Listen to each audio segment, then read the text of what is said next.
Muda, kesolehan, dan pesan ke-13 Al-Kahfi.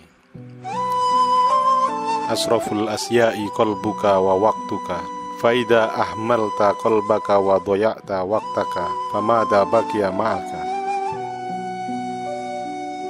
Hati dan waktu adalah kemuliaanmu.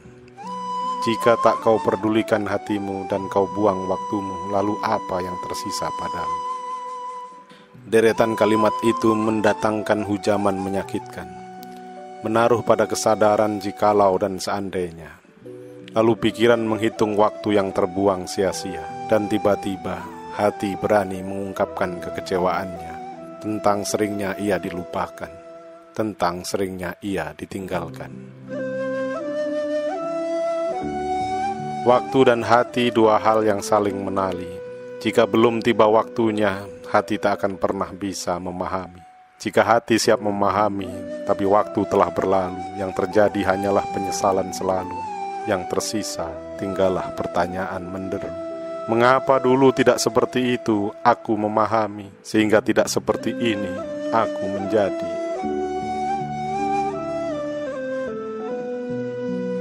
Waktu yang kehilangan hati dan hati yang kehilangan waktu adalah dua kehilangan seharga kehidupan. Dan muda pada baris ke-13 Al-Kahfi, innahum fityatun amanu bi rabbihim wa zidnahum huda, adalah relasi antara waktu dan hati. Muda secara waktu adalah deret hitung perjalanan usia basar. Ia adalah titik awal manusia membangun jiwa, namun juga batas akhir usia main-main seorang insan. Muda secara hati adalah kemampuan berkembang, berubah, dan menjadi. Hati muda karenanya adalah media bertambahnya huda, sementara hati tua umumnya telah terkunci oleh apa yang diyakini. Saat hati menua, petunjuk baru yang datang akan sulit merubahnya kembali.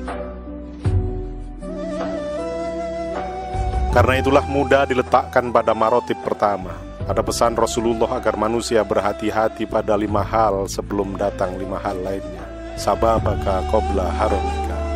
Perhatikan mudamu sebelum datang tuamu. Saat muda mempersiapkan diri agar kebenaran terkunci dalam hati. Saat tua menjadi huda bagi mereka yang datang di kemudian hari, agar kebenaran mengembangkanmu dari hanya sekedar basar menjadi sebenar-benarnya insan.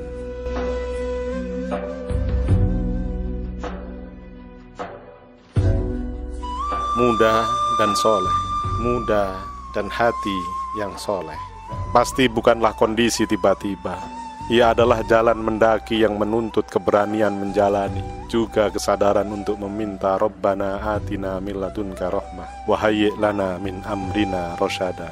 Sebab muda adalah potensi bagi proses bertambah dan berubah, maka ia adalah jalan menuju dua puncak kembar berhadapan.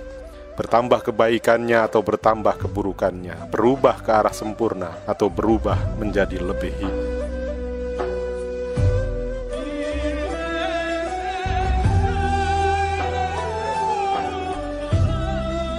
Bisakah lahir pemuda kahfi di tengah serbuan budaya iming-iming informasi gombal yang dipenuhi kepalsuan, di tengah media hiburan yang memprovokasi hura-hura? Bisakah lahir pemuda kahfi di tengah mewabahnya informasi hedon yang menebar ajaran pesta, joget, dan tarian?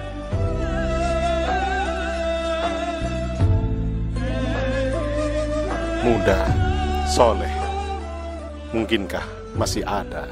Di mana mereka sembunyi?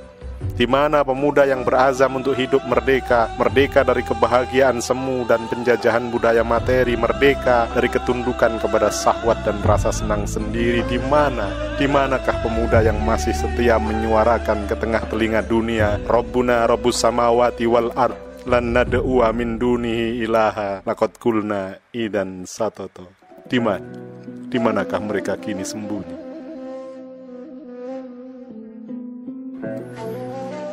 Soleh itu sifat kegunaan. Jika hati seorang pemuda dipenuhi hura-hura dan senang-senang saja, Itu tanda hidupnya tak menampakkan nilai guna. Jika hidup habis hanya untuk mengejar dari satu pesta ke pesta, menumpuk-numpuk materi untuk keluarga dan diri sendiri, lalu pamer sana-sini untuk mendapatkan kebanggaan dari rasa kagum manusia, itu tanda waktu telah terbuang dan hati tak pernah terperhatikan.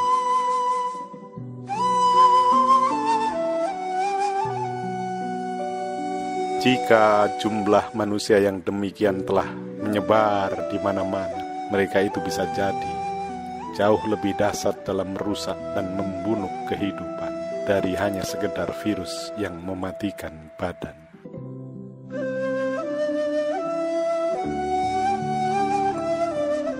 Saudaraku, waktu dan hati adalah milikmu yang paling berarti. Jangan pernah lalai sehingga kau kehilangan mereka. Temukan waktumu untuk membangun hatimu. Temukan hatimu untuk menjaga waktumu senantiasa bermutu.